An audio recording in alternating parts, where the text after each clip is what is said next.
皆さんこんにちは。小松です。アッセンブルヒロインズのフレゼルクを作る第2話です。前回肌塗装を実施しましたが、顔だけ少しやり方が違うので、今回は顔からスタート。ガイアのウルティメットホワイトで下地塗装をした後、マスキングゾルを用いて目の部分だけをマスキングします。このキットの顔は目のラインがはっきりしていないので、左右の目のサイズに大きな差異が出ないよう注意してゾルを塗っていきます。ゾルが乾燥したら前回同様肌色塗装を施していきます。肌色塗装後、マスキングゾルを剥がします。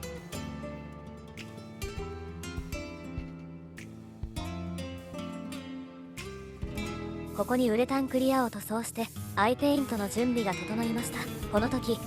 ウレタンクリアが余ってもったいないので、小松はいつも他の肌パーツにもウレタンクリアを塗装してしまいます。ではアイペイントを行います。アイペイントはエナメル塗料で行っており、最近筆はゴッドハンドさんの面相筆を愛用しています。後から修正ができるので、まずはラフに線を入れます。クリアオレンジで下書きをしていましたが、最近はなしでもいいかなと思いやめてしまいました。線を引いて大まかな当たりを取ったら、エナメルシンナーを筆に含ませ、線を削るように筆で輪郭を細くしていきます。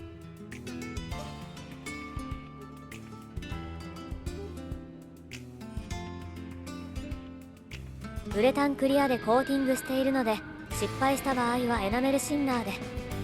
全消しができます。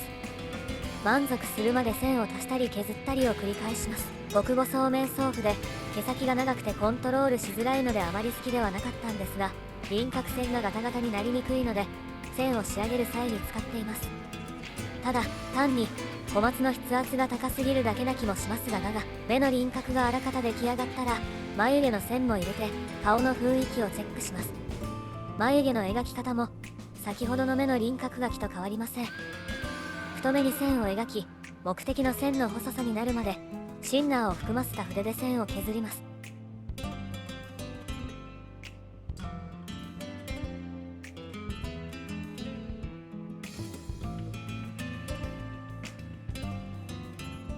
眉毛を描き終えました。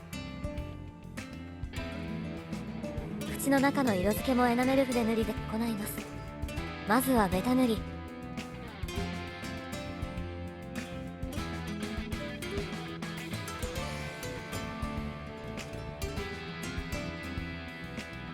口を塗った後、ウレタンクリアを吹いてコーティングしたところから再開です。目に色を入れていきます。最初はクリアを多めに入れて色を薄くした塗料を筆塗り、薄い色から少しずつ立ち上げ、顔をひっくり返しながら色を入れることで下に塗料が集まり、エアブラシを使わずに自然なグラデーションにすることができます。他に流れてしまうほどではなく、ただ流れないほど濃くない、ちょうどいいくらいの塗料調整が少し難しいですが、小松はエナメルクリアを使って粘土調整をしています。色をだんだんと濃くしていきます。公式ページのイラストが大好きで、ぜひそれに近いアイペイントをしたいので、イラストを参考にしつつ適宜修正をしていきます。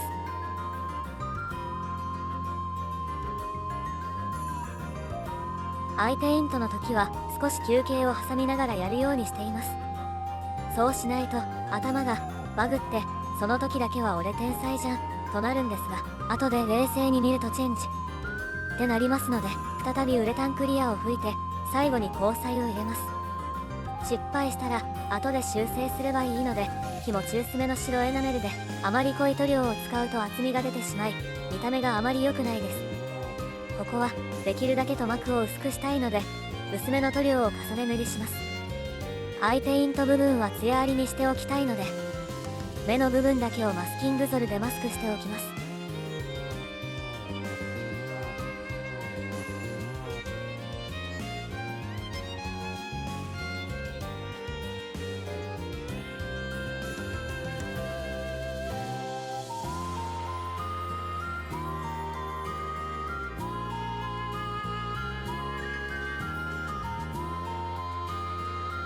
これでアイペイント完了です。アイペイントができたので、それ以外の水着パーツを塗装します。サフを吹いて表面処理を行った状態のパーツに塗装を行っていきます。腰回りの紐やリボンは黄色で塗装した後、オレンジクリアを追加したものでシャドウ吹きを行います。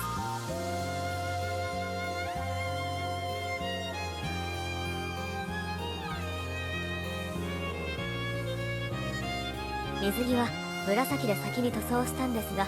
フリルが白だったのを見逃したので泣く泣く再塗装をします。一段落ちているところはそちらを先に塗装してマスキングした方が境界線が綺麗に仕上がります。白塗装をしたらマスキングテープで両線を縁取ります。曲面の多いフリルパーツは爪楊枝を使って剥がれないように押さえつけながらマスクします。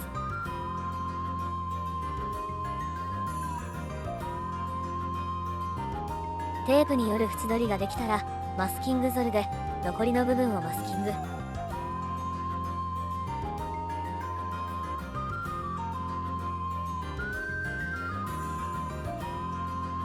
ゾルが乾燥したら紫色をベタ塗りします。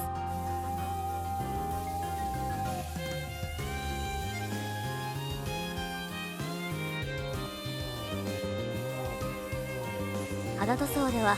肌色の透けを期待して先にシャドウ吹きを行いましたが、寒色系はあまり透けないので下地色を塗った後にシャドウ吹きを行います。失敗したり濃くしすぎた場合は下地色を再度吹いて調整します。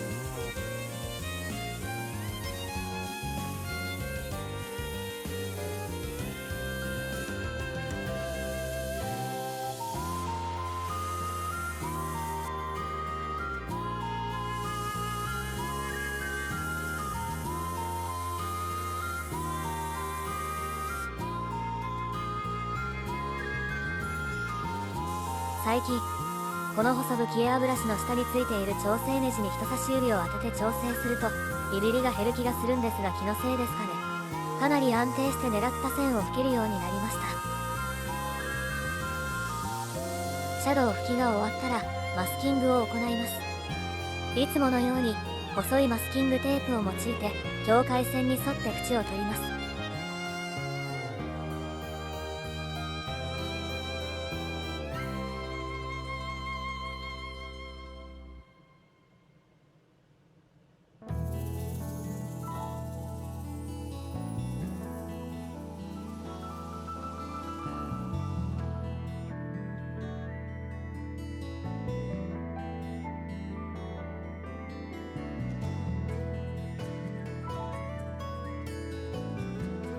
広い面は幅の広いマスキングテープを使ってマスクします。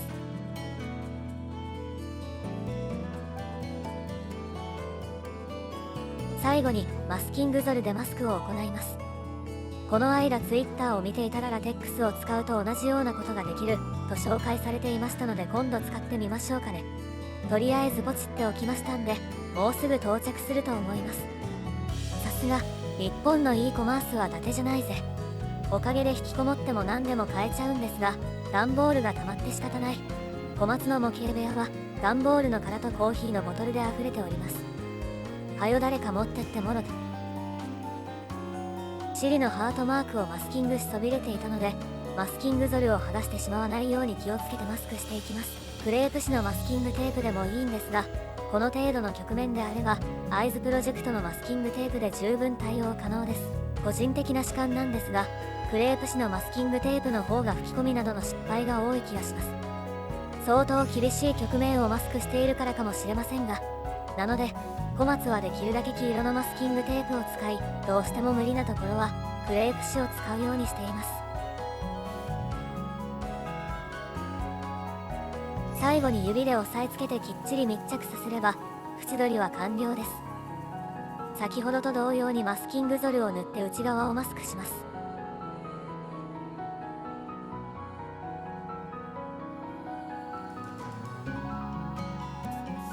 マスクゾルが乾燥したら紫色に少々黒を混ぜた色で塗装します。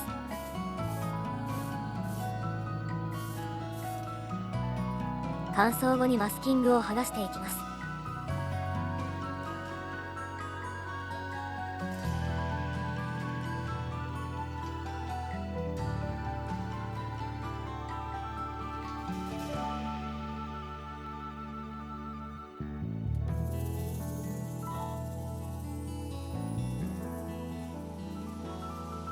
ただプライマーを吹いただけでブラシ掛けなどはしていないのですが、塗装剥がれはありませんでした。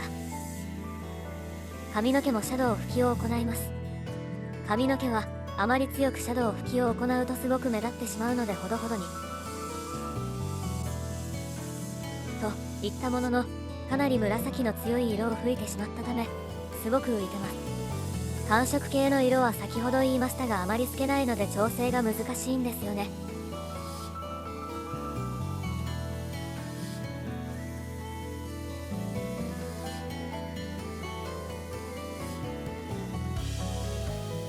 少し下地色にクリアを混ぜたもので薄め、シャドウ吹きの色を弱めることにしました。吹きすぎるとせっかくのシャドウ吹きが消えてしまうし、やはり調整が難しい。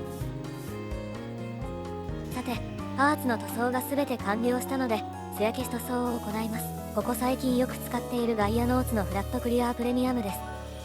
艶消しでありながら滑らかな質感になるので非常にいいです。クレオスの艶消しを使ってきましたが、肌塗装にはこれが今のところ一番いいですね。メカやスケールものはソリッドな感じになるクレオスの艶消しクリアがやっぱり良いと思います。そういえば今回は小松 CV ゆずきゆかりではなく CV 声フォントアリアルにしてみました。ネットでタダで使えるというので使ってみたんですがどうですかね。小松は凪城美斗先生が大好きなので釣られちゃっただけですが、個人的には調整なしでかなり自然なイントネーションで喋ってくれるのはありがたい。特に問題なければ今後も使いたいなと思っています。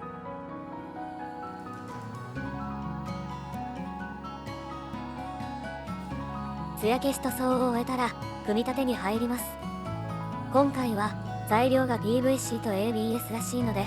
ウレタン材の接着に使っているバンパーパテではおそらく無理。セメダインのスーパー X を使って接着を行っていきます。ただこの接着剤結構粘りが強くて糸を引いてしまい、それが塗装面についてテカってしまうので十分注意しながら接着を行います。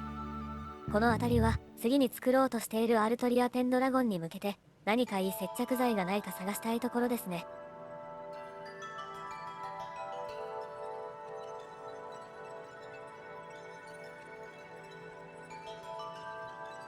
割とたわませて取り付けるパーツが多いこのキットですが、多少曲げてもラッカー塗料が剥がれることはありませんでした。内心ドキドキしながら組み立てを進めていったんですが、意外となんとかなるもんですね。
顔と首の接合部は球体関節のようになっていて、全体を見ながら位置を調整しないとずれそうだったので、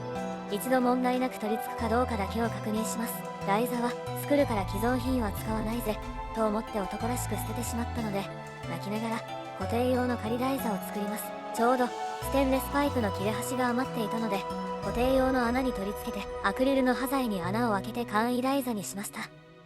ポーズを見つつ顔パーツを取り付けます。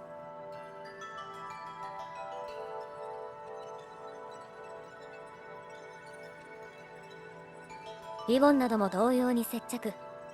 ダボがきっちりしているのでポロッと外れたりしないのはありがたい。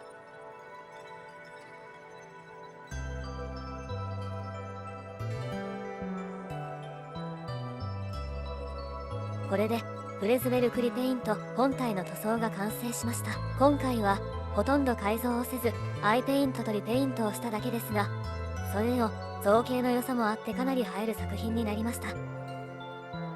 リペイント前もちゃんとした写真を撮っておけばよかったと悔やまれるところですが、リペイント前後でこんな感じです。比較用にもう1個買うのもな。